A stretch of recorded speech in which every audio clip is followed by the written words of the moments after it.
Check, check, check. 1, 2, 1, 2.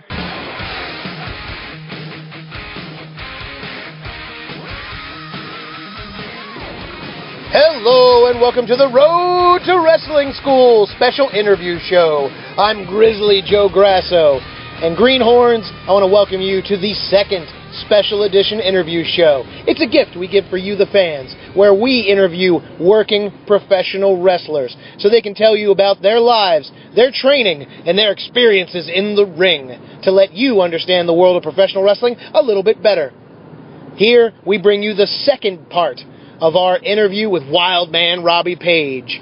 Hashtag Hamish and I met up with him on the phones. That's right, this is a special phone interview. Thanks, Google Voice.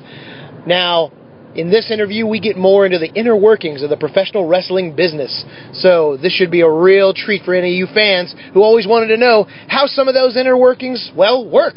So I'm not going to waste any more time and send it right over to hashtag Hamish Stewart. Take it away with Wildman Robbie Paige. Okay, so a lot of my questions now are really going to revolve around kind of breaking in the business and the respect and making your way through indie federations and kind of indie leagues here. When is it acceptable, Robbie, to discuss pay with a booker? And how does that work? So maybe we back up. Maybe we go, how does pay work? Because as a trainee, and in the training stuff that I had done before with MCW, it was expected for you to be at their shows, and, you know, it was a part of the learning process and paying your dues. But once you get out of that training mode, and once you're out on the road and starting to do your own shows, how does pay work, and how do you negotiate it? God damn, Hamish, firing both barrels. Yeah, that's like no softball questions here. That's like several questions in one too, but it works different with everybody. But the basic, like, overall for everybody is basically when you're training or paying to train and paying your dues, setting up the ring and learning, you're not going to get paid. You shouldn't really ask for pay. If you get paid, it's basically the promoter is doing you a favor. He might see something in you, something like that. But, you know, I would say for at least a year or more, you're not going to be looking for pay because you're paying your dues and stuff. Now, you're really looking to get onto the show. Yeah, your payday is if you get a match, or if you're in a battle royal, or if you're out there in front of the fans and you're still a trainee and you're on the show. That's your payday. Now, when you learn your craft, you know, you earn a certificate, or a trainer says, you know, you're good to go. You start wrestling different places and stuff like that. Things are different everywhere, you know. For one league, you know, if they want you to come in, they might say, hey, this time, you know, we want you to come in and see how you look, you know, how you work, this and that. And then if they want to bring you back, then that's when, you know, they'll say, hey, I'll give you this if you come back. If that's cool with you, you know, I'm not going to give specific numbers or anything like that, but right, of course. Like I said, with everybody it's different. But usually if the promoter wants to keep using you frequently, they're going to have to pay you something to keep you there. Now, you know, like I said, everybody's different, and some people might wrestle for less. Some people might want more, but, you know, if you're only in the business 2-3 years and you're asking for hundreds of dollars to wrestle, there's a good chance, unless you are so talented that everybody knows who you are. Unless you're really bringing asses into the seats. Yeah, there's a good chance if you're demanding that kind of money that you're going to get less and less bookings. And I mean, it goes all over the place. Like, you could be real talented and not getting paid a lot. You could be a guy that's not very talented and getting paid a lot, you know, or it could be vice versa. I mean, it all depends. But the more, in my case, the more some place uses you, the more you're selling tickets, putting asses in the seat, the more people are coming to see your matches and talking about your match, the more that promoter wants to keep you around. So that promoter, you know, if he's paying you a certain amount and you're bringing in an extra 50, 100 people every show because you're on the show, you know, then that's when you want to be like, hey, you know, I think I'm worth a little bit more. And, you know, and on the indie scene, there's a lot of promoters that, you know, they don't want to pay for the talent, man. I mean, unless you're a name or you've been on TV, it's hard to demand money. You have to kind of like, get the opportunity and prove and show everybody that you're on the same level as some of these guys. And then, you know, hey, you want me on the show? You want me to wrestle this guy and put on this great match? Then, you know, I need, you know, to pay for my talent, you know? Right. Is it unacceptable to ask if you're not getting paid, if you can set up stuff at a gimmick table for yourself to sell? Normally the promoter, most promoters are cool with that unless they have a real strict, like, no heel thing, you know. Oh yeah. So some promoters, you know, you could have somebody with you at the show to work the table for you, but some promotions don't want the heels to be anywhere associated with the fans because, you know, it takes away that element when they come out. Now, right. There are some leagues that you go to that there's heels on one side of the building and the babies on the other side, and, you know, and they still take pictures and do that. I mean, once you're on the road and you travel and go to different leagues, every league is the same and every league is different in their own way, you know, so. Yeah, I hear that, man. I got a question. You fought, as I recall, over 3,500 matches, which is an amazing number. Certainly you fought a few gimmick matches within those numbers. How do you feel about gimmick matches? Do you like them? Do you hate them? And you're saying like ladder, tables, cage, stuff like that. Exactly. You know, your strap match, all that nonsense. Yes, I've been in quite a few. If in my opinion, if you're building a story and it leads to a match like that, and that's the big match that this feud's been leading to, and the winner of this match, you know, they're going to, you know, at the end of this match, whoever wins is going on, you know, or is going to continue to climb the ladder on the roster or whatever. The guy who loses has got to, you know, reevaluate the situation and see where it takes them. But usually when you do a match at that magnitude, you want it to mean something. You don't want to just have 5 or 6 gimmick matches on one show and then it really doesn't mean a whole hill of beans for anything because you're overdoing it. But if you have, you know, you're building a story and, you know, 2 shows down the road, it leads into a ladder match for, you know, number 1 contendership or for a title or for something that means something, why these 2 guys have been at each other's throat for several months, then it means something and it's worth, I mean, it's not, you're going to put your body through the risk either way, but it means more when it has some kind of meaning to it instead of just like, hey, today, you know, you're wrestling this guy and you guys are doing a tables match. You know, that's when I'm like, okay, I'm not really happy with that. I'm not, you know, I don't want to just be in a match like that to be in a match like that. You know what I'm saying? I want it to and most of the matches that I've, like the ladder matches or the cage matches or,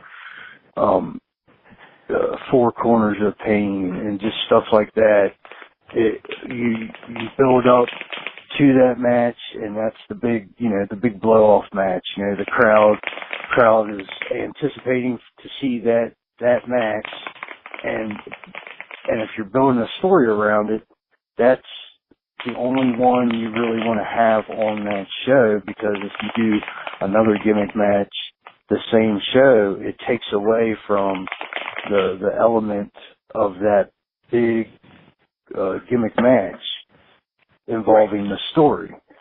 So, you find different leagues, different feds, everybody writes their stories different. Everybody has their point of view, their way of doing things. It's just being able to mesh with it, to be able to throw in some ideas, and hopefully, the promoter or the person you're wrestling or whatever that night, they go along with it, and you can work together.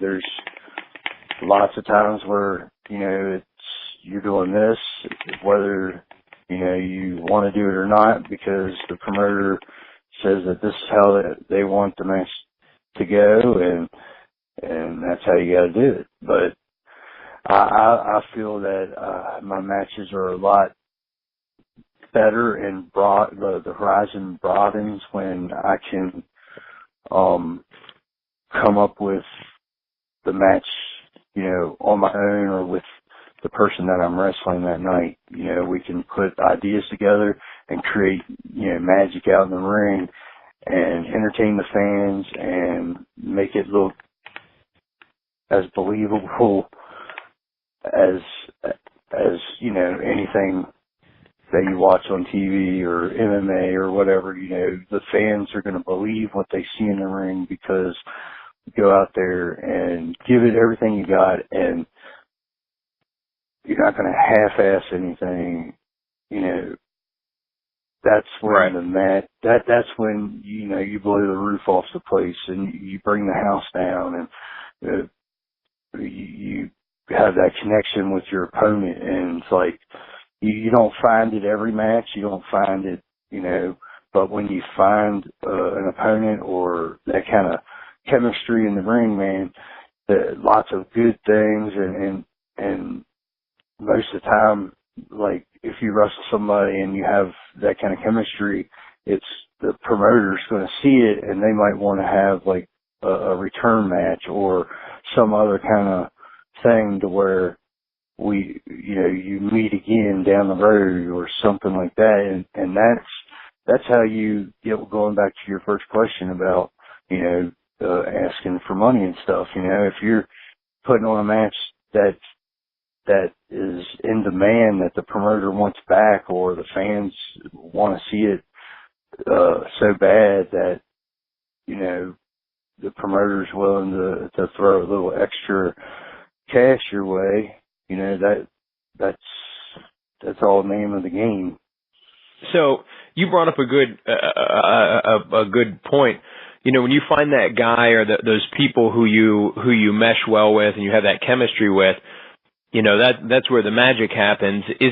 Have you ever run into a scenario where one of those guys is going to be on the card, and have you called a promoter or a booker and said, hey, look, that guy's going to be on there. I work really well with him. Can I work with him? Or do you just kind of show up and whatever the promoter booker wants, that's where it goes? Is that acceptable? Is it not acceptable? It's got to be acceptable, because you want to wrestle.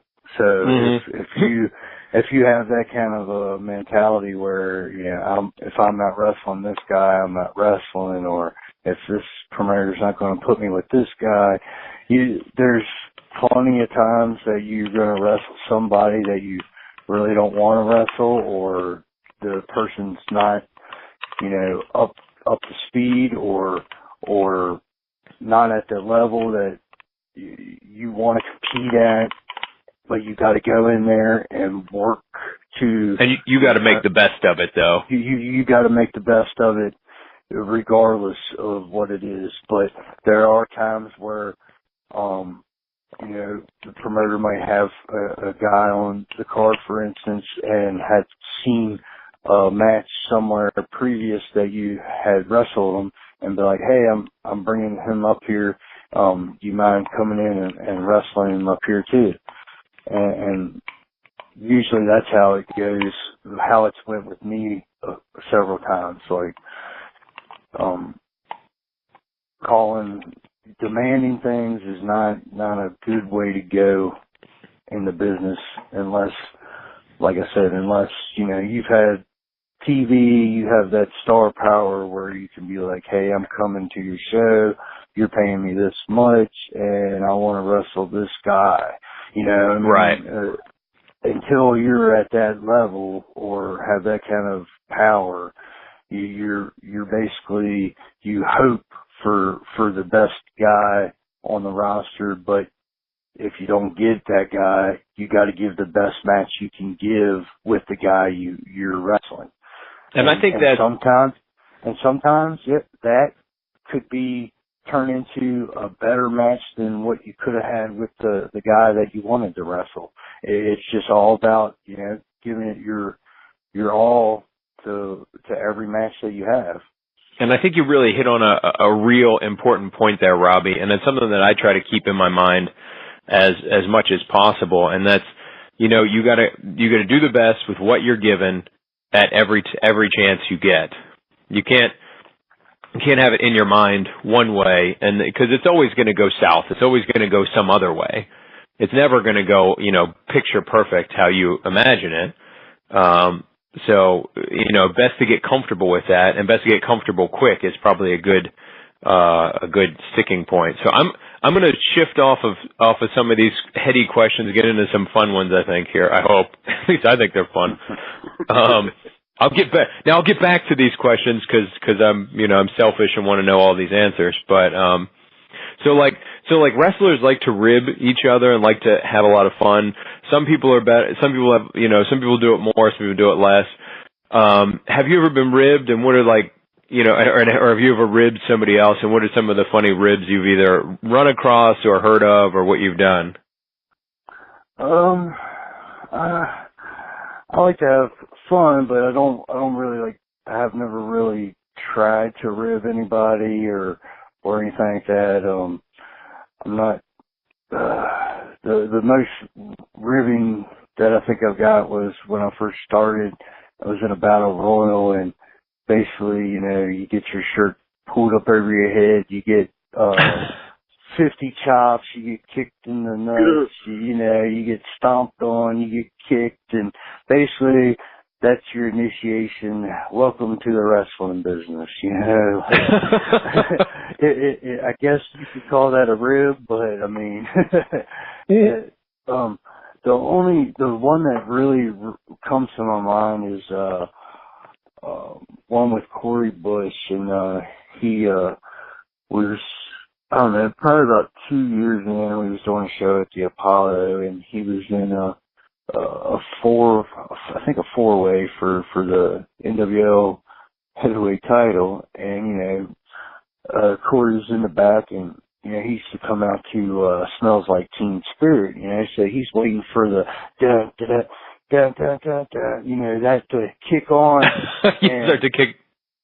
Yeah, it's to come through the curtain, right? And we're all standing back there. Well, little does Corey know, Shorty Smalls and Brandon Scott had snuck up into the sound room at the Apollo Theater and changed Corey's theme music, his entrance music, to I like bread and butter, I like toasted jam.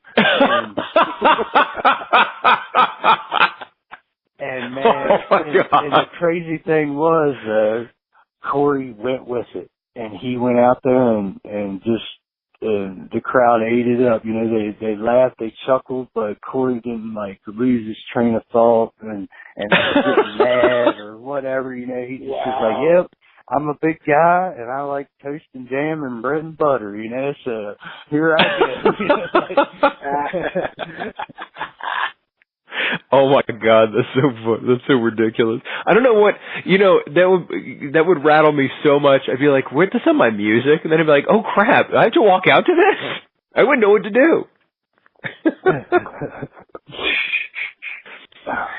So what's the longest you've ever driven for a show? The longest, I think 13 hours. I went to, whoa! Old Hickory, Tennessee. It's like right outside of Nashville. I drove down there and was there for 2 days. Did two different shows for the same league on the weekend, and then drove 13 hours back. Wow. Jeez. So is there a talent, and this is just, and this across the whole thing. I mean, you could go indies, you could go on television, wherever. Who would you most like to work with, and why? If you had your choice, if you have a magic wand and go, I want to work with X guy, who would it be and why? There's several guys. Can you give your top 5 or however many? Well, just speaking on tag terms, I like Jason Jordan and Chad Gable. I think those two guys, man, are like top tier tag team material, and tag team wrestling has been like a lost art for a very long time, and WWE is finally hopefully starting to bring that back and not kind of like water it down and make it crappy like it's been for several years. And they're finally starting to bring tag teams back in. But these two guys, I've seen them on NXT, watching them week after week, and I mean, those two guys, man, their chemistry together as a tag team, and they both have amateur wrestling backgrounds.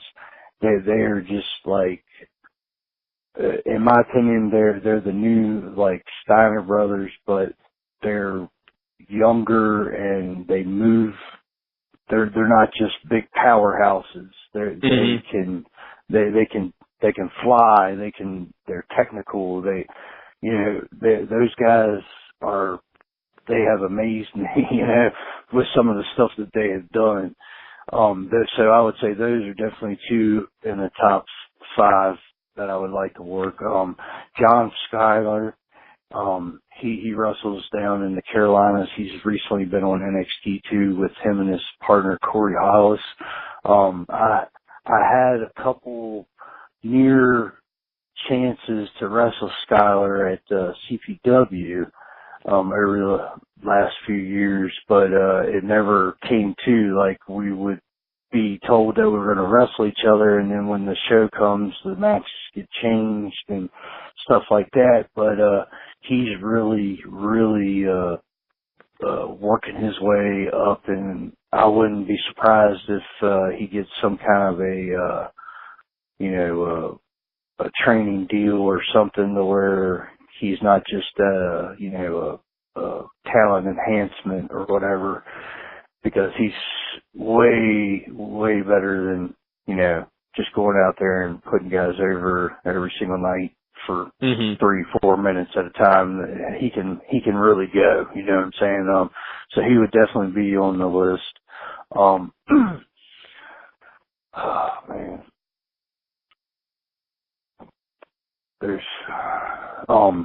There's a guy in PA. I've seen him wrestle several times on YouTube and stuff. I've checked out some of his stuff. His name's Eddie Smooth. He wrestles for Legacy Pro Wrestling Empire.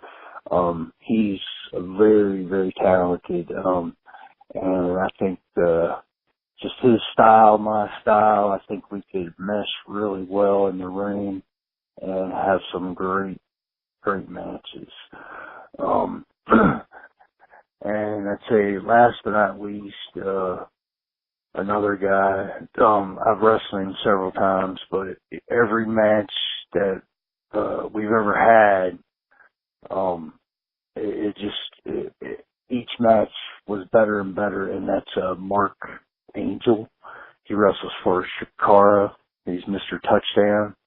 Oh, wow. He really, back, I'd say about four years ago, we had a nice little 4 or 5 match feud at Elite Pro Wrestling Alliance, and that guy, man, he really pushed me to the next level and made me a better wrestler.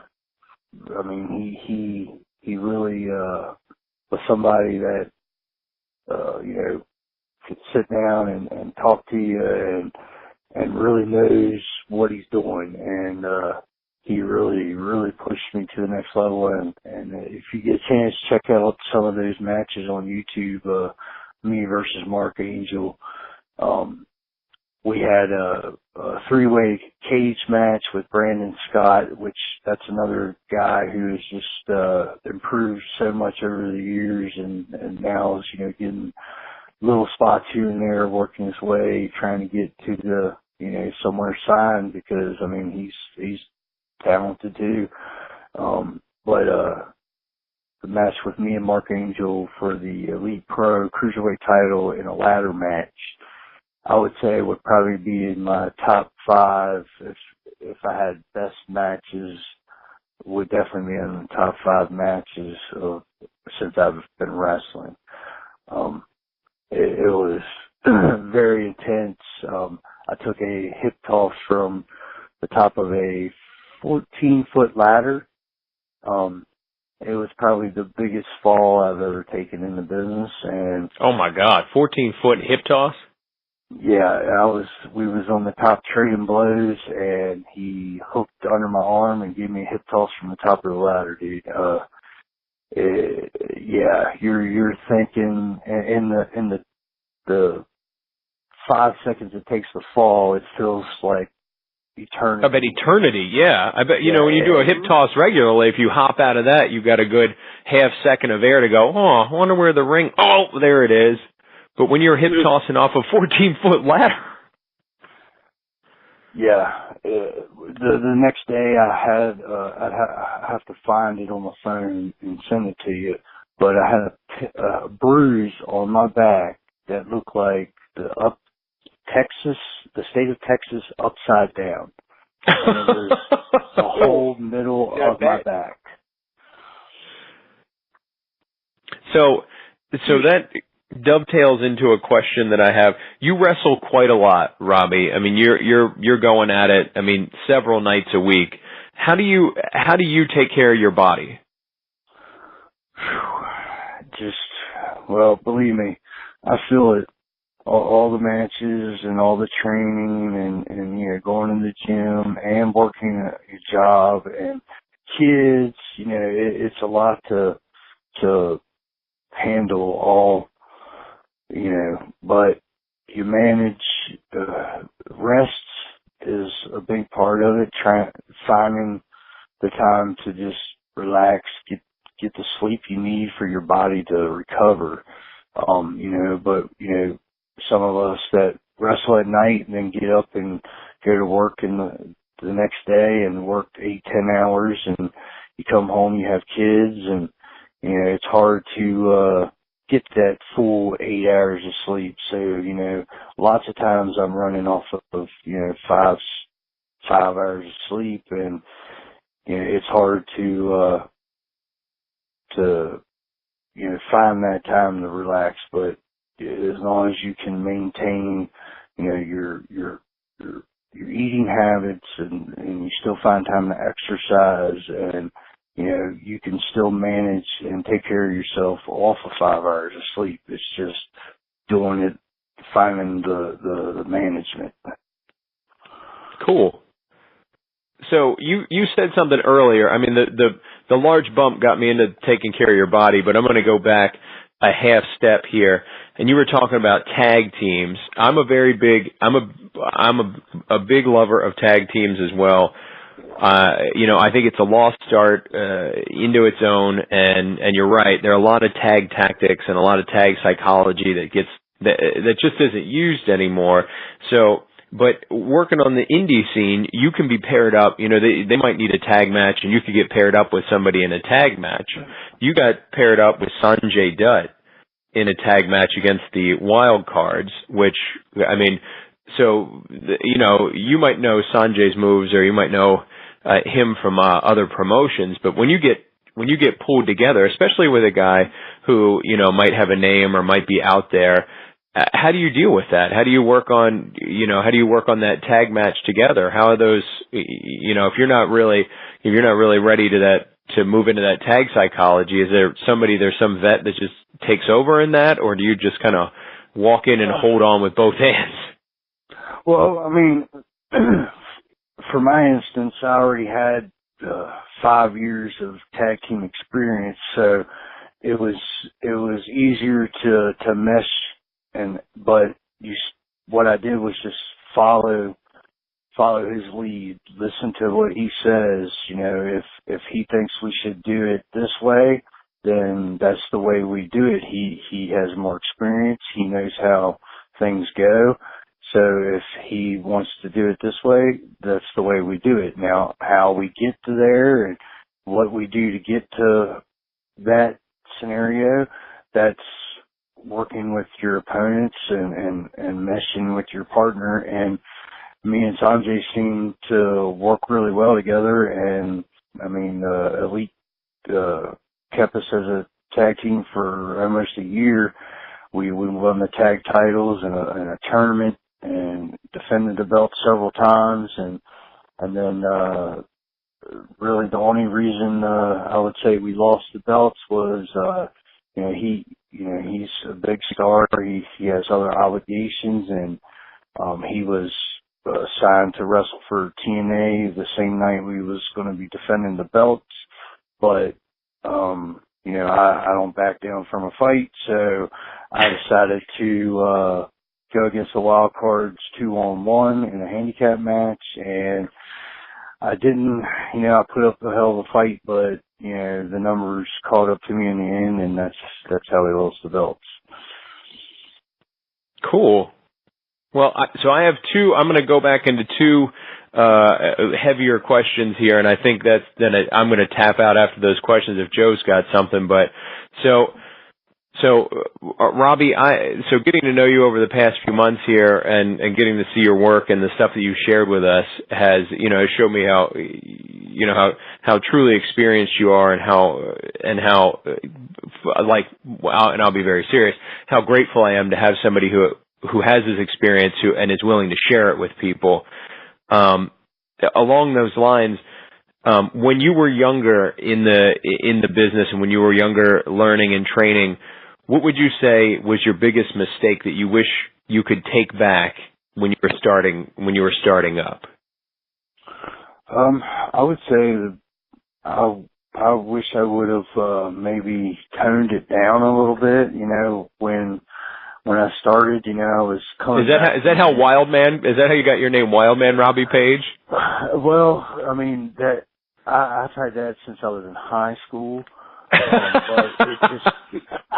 it just carried with me through my martial arts all the way into wrestling, and even 10 years ago I was the Wild Man all the time. So but go back to your question again. You got me sidetracked. That's okay. So what's the biggest thing you wish you could either do over or take back from when you were young or when you were starting through? What was the biggest thing that you think like maybe this was a mistake that I wish I could take back or could learn from? I wouldn't say mistake. I just wish I would have maybe not went balls to the wall so much so fast.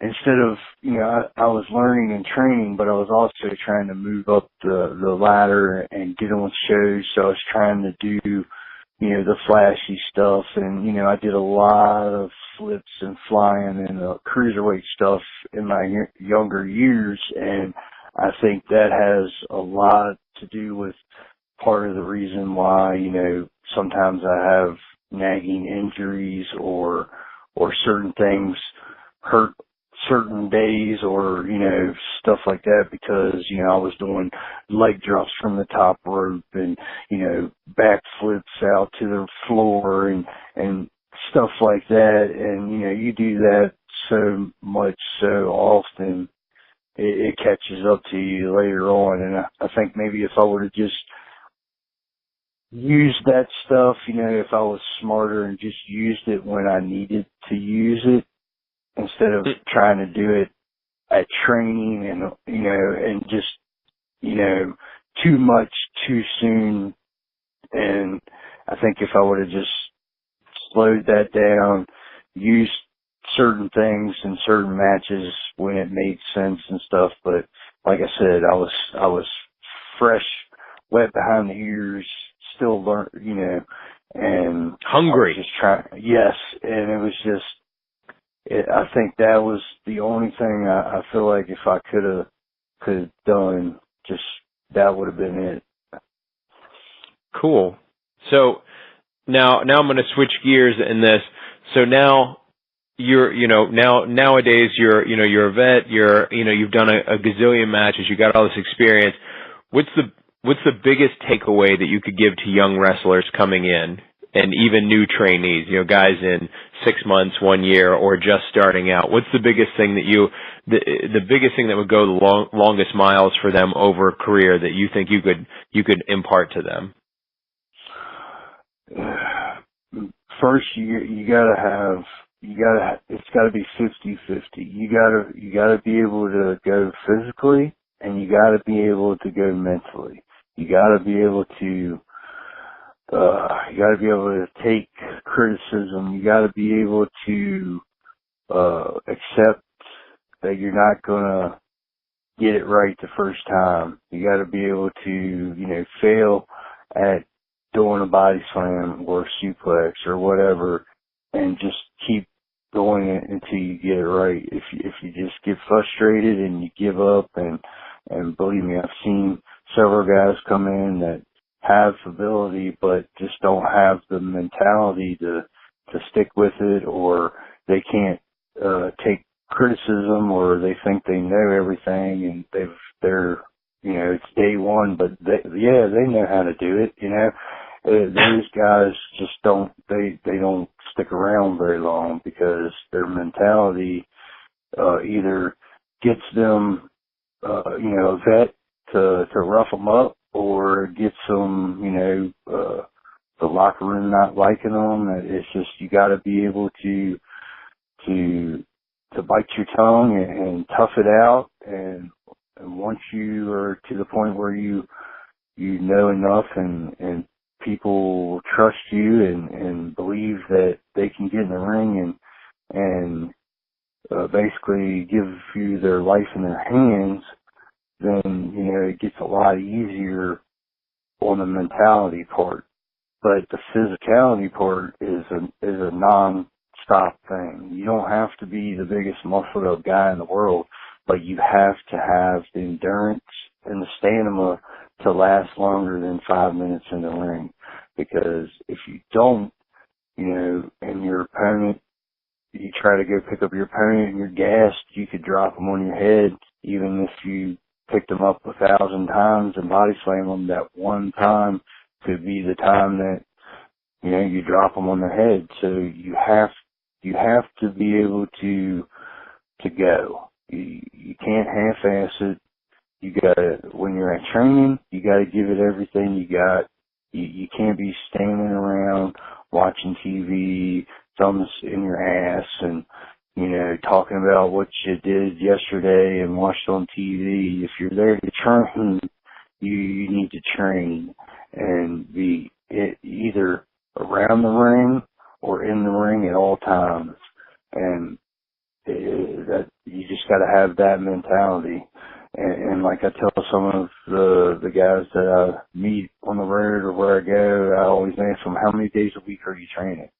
If they tell me, well, I'm only training once or twice a week, then to me, I'm just kind of like, in the back of my head, I'm like kind of laughing, because those guys, and I'm not saying it's everybody, but if you don't have the drive and that passion to get in there and train as much as you possibly can, it's going to take you forever to learn your craft, to get to the level where people are offering you money to be on their shows or stuff like that. It's just going to take forever. You got to be able to train, and then the days you're not training, try to find somewhere to train or be at the gym working on your cardio, your endurance and stuff. I mean, like I said, you don't have to be the biggest muscle guy in the world, but you have to be in shape. That's just a must. Well, Robbie Paige, you've said it all. Hamish and Grizzly need to get their ass back into training more. And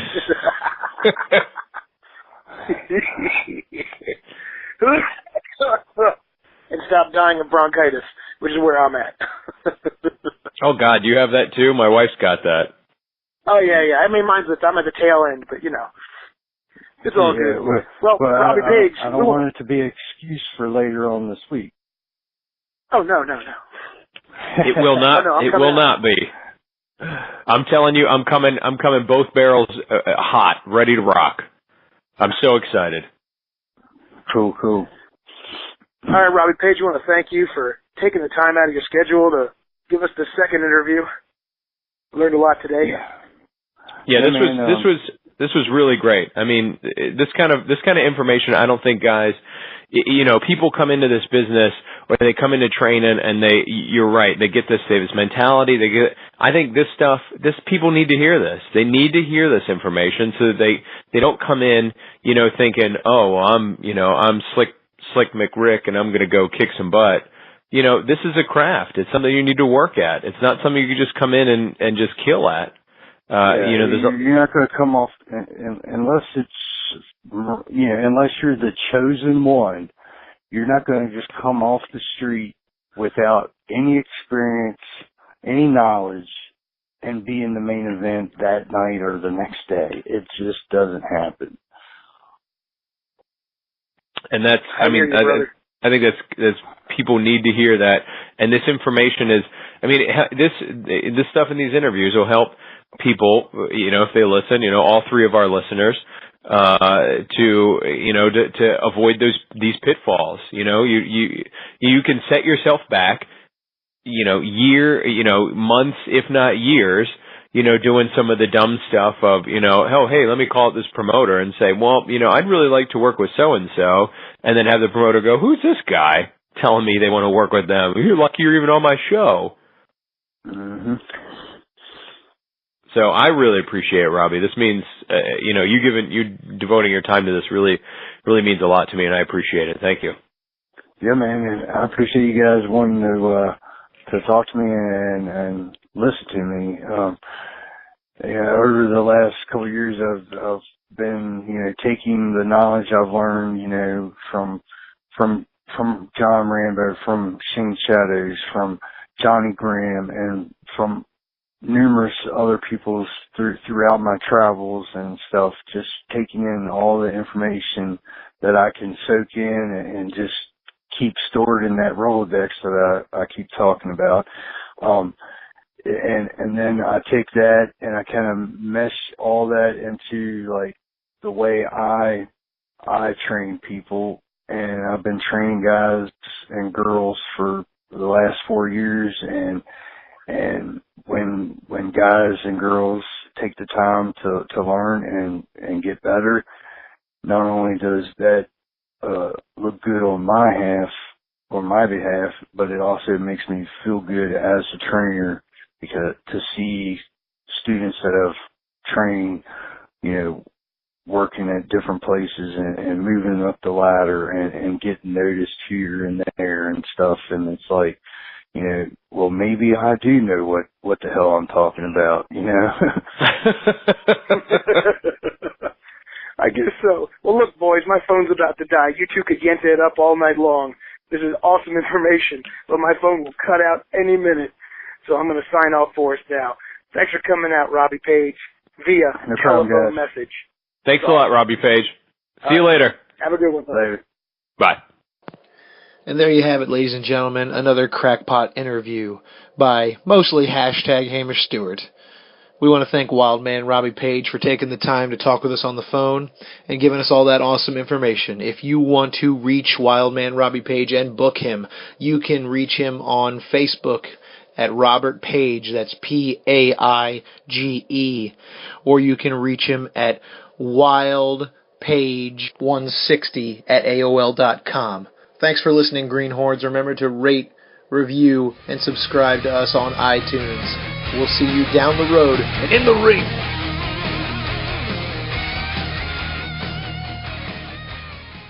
That ending sounds good. I like that.